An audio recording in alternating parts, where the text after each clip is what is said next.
गांव के बाहर एक घनी झाड़ियों के बीच छिपी पुरानी बावड़ी थी। कहते हैं कि वहां कोई नहीं जाता, क्योंकि जो भी गया वापस नहीं आया। बावड़ी के पास जाने वाले लोगों ने अजीब अजीब आवाजें सुनी थी, जैसे कोई मदद के लिए चीख रहा हो। गांव के बुजुर्गों का मानना था कि वहां एक खूंखार प्रेत का साया था, जो सालों पहले उस बावड़ी में मारे गए लोगों की आत्मा से बना था। रवि, विशाल और नेहा तीन दोस्त थे जो भूत प्रेत की कहानियों पर यकीन नहीं करते थे। वे सोचते थे कि यह सब अंधविश्वास है। एक दिन दोस्तों के बीच शर्त लगी कि कौन बावड़ी तक जाकर वहां की सच्चाई जान सकता है। रवि, जो हमेशा खुद को निडर समझता था, सबसे आगे बढ़ा और बोला, मैं साबित करूंगा कि वहां कुछ नहीं है। रात के 12 बजे तीनों दोस्त टॉर्च और कैमरा लेकर बावड़ी की ओर चल पड़े। जैसे जैसे वे नजदीक पहुंचे, ठंडी हवा चलने लगी और पेड़ अजीब तरीके से हिलने लगे। शायद तूफान आने वाला है, विशाल ने कहा। मगर नेहा को अजीब सा एहसास हो रहा था, जैसे कोई उनकी हर हरकत देख रहा हो। जैसे ही उन्होंने बावड़ी के अंदर झांका, अचानक एक जोर की चीख सुनाई दी, बचाओ। तीनों के रोंगटे खड़े हो गए। टॉर्च की रोशनी में पानी काला दिखाई दे रहा था, मानो कोई साया उसमें हिल रहा हो।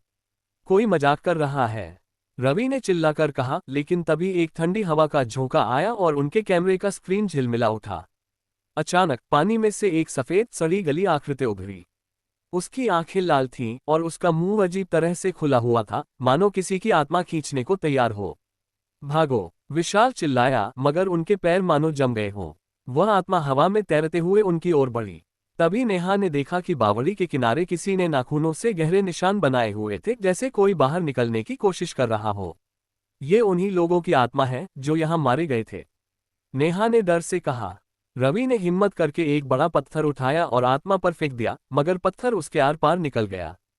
तभी आत्मा ने तेजी से आकार बदल लिया और रवि के करीब आ गई।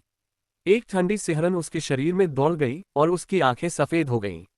विशाल और नेहा किसी तरह उसे खींचकर बावड़ी से दूर ले गए। अचानक सुबह की पहली किरण फूटने लगी और प्रेत की चीखों के साथ वह हवा में घुल गया।